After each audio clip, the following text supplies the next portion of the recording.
Okay, so before I get into that, I just want to say, because I know we mentioned play for plays and like for like, people don't do that shit. Okay, they're not real likes, they're not real plays, and if anything, they're just gonna dilute your engagement rates. If you get people to like your page, if you get people to subscribe just because you subscribe to them, they're not subscribing for them. No, they're not subscribing for you, they're subscribing for them. You know what I mean? So try to avoid that. You might get the numbers, but the numbers don't mean shit. It's like padded numbers when you may as well just buy fake likes, buy fake, and there's a small chance people might see it on their news feed or whatever, but they don't give a fuck. They only, just their intention to begin with was simply to get something out of you rather than give something to you. And going on from that, as in giving to other people, that's what you should be doing in Facebook groups, man. You need to something that's really effective is you go through these Facebook groups and all you see is link. Post a question, man. That works. Like it could be a question about which social media do you find the best to promote your new mixtape? Just come up with questions, just any kind of questions, especially if you can do it in a contextual way, in a sense of collecting data like we spoke about last week. So maybe you want to find out some information, so you're asking for other people's, I'll just bring it down, you're asking for other people's opinions. If there's one thing that people will always give you, is their opinion. Everybody always wants to give you their opinion, so use that to your advantage. Go in there and ask a question in the group, and you're going to get a lot more comments, and then from those comments you get to build relationships, and if there's anyone that you like talking to during that interaction, add them up. The thing about Facebook groups, right, is it's just this so niche in a sense where you're gonna find a lot of hip-hop heads, and one danger is artists going in there, and these groups are full of artists, and these artists aren't gonna be the full-blown supporters that you want them to be. So go for your interests and go into groups for your interests. So maybe you're a skateboard rapper, and skateboard is just subjective, right? Go into a skateboard group. I apologize for cutting you off, but I want to really tag on to what you're saying right now, DJ Scott. So, I'm going to give you a perfect example, right? So, my wife, she's out here maneuvering through social media, trying to figure it out herself, and she has been a successful online entrepreneur for the past 17 years. You know what I mean? Like, she's been selling things online before Facebook was ever popping. And so this whole social media with Facebook and Instagram is fairly new to her. She finds challenges. And so one of the things that I'm always talking about to her, so she sells t-shirts, baby keepsakes, baby gifts, baby jewelry, stuff that have to do with kids. So my suggestion to her is, all right, join these Facebook groups for moms. You know what I mean? Join these Facebook groups for new parents. We've got 5 kids. You have knowledge that you can really, really give to these people.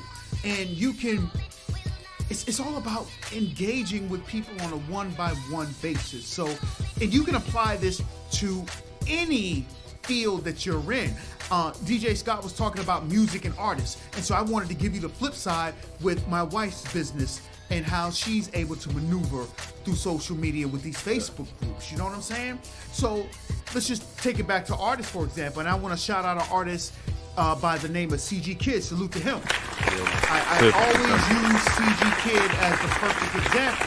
So CG Kid makes a lot of music about drug addiction. His content is all about drug addiction. Right. So what CG Kid does is he joins groups that he might join a cannabis awareness group.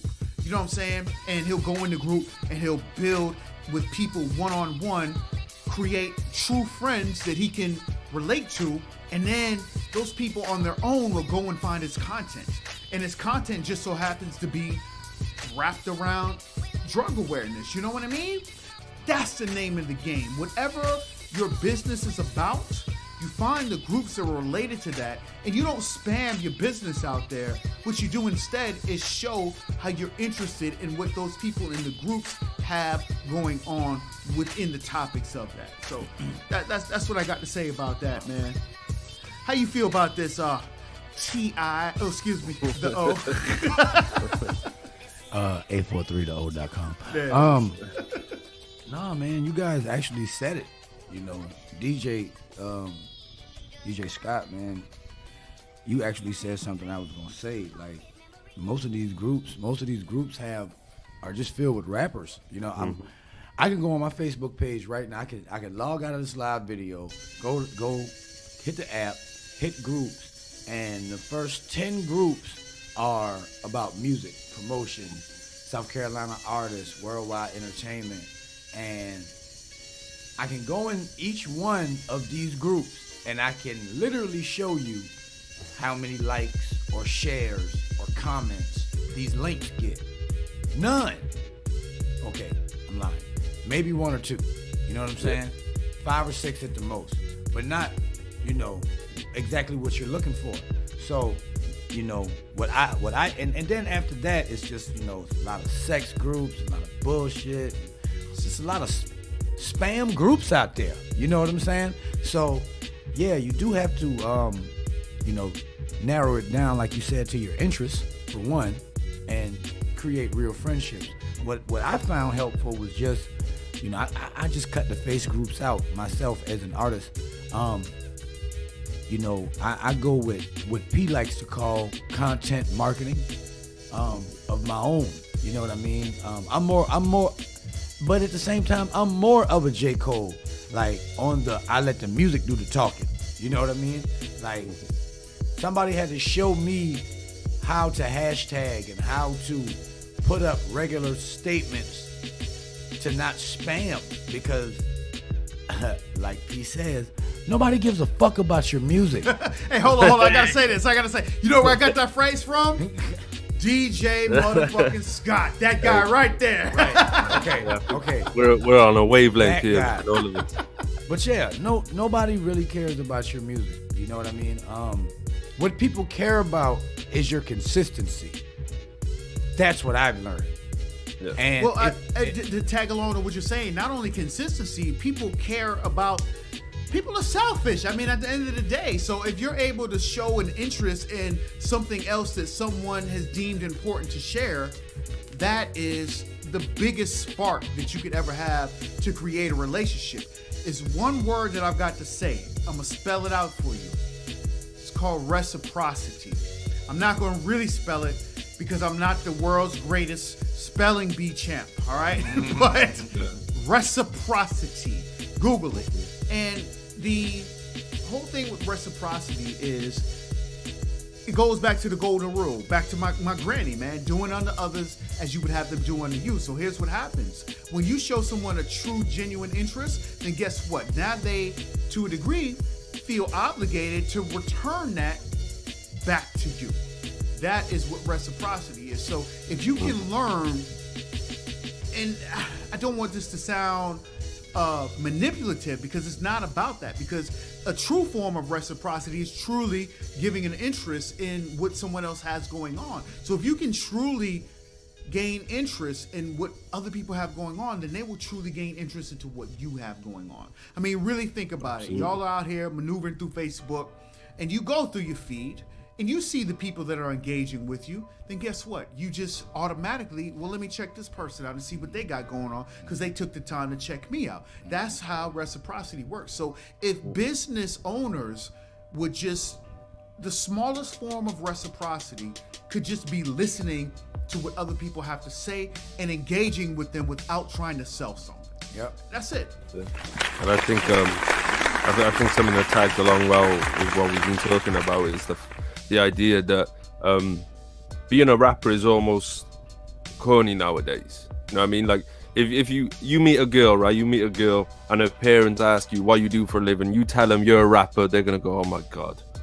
You know what I mean? And to the everyday person, and that's who the fans you need are the everyday person. It's not the other artists, because the other artist is just either watching for game, watching because they want support for support, and you know, you're gonna get your genuine ones as well, but artists don't make the best fans for artists, right? You need like mechanics, you need the man who works on the ice cream van, you need the teacher, these are the people that you need, and you've got to build with people as a person, and you know, you got to represent yourself as a business instead of being, you know, I'm a rapper. It's like, no, I'm a professional entity. Rap is one element of what I do, but you know, I'm the full package. And I think there are a lot of people don't do that. I think people, you know, write their rhymes, make their songs, put them out, push music, and they're not really giving people a reason, because if all people want is music, they can go in these shitty little Facebook groups. Right. But they're not going in these shitty little Facebook groups. The fans are not going into these shitty little Facebook groups. Right.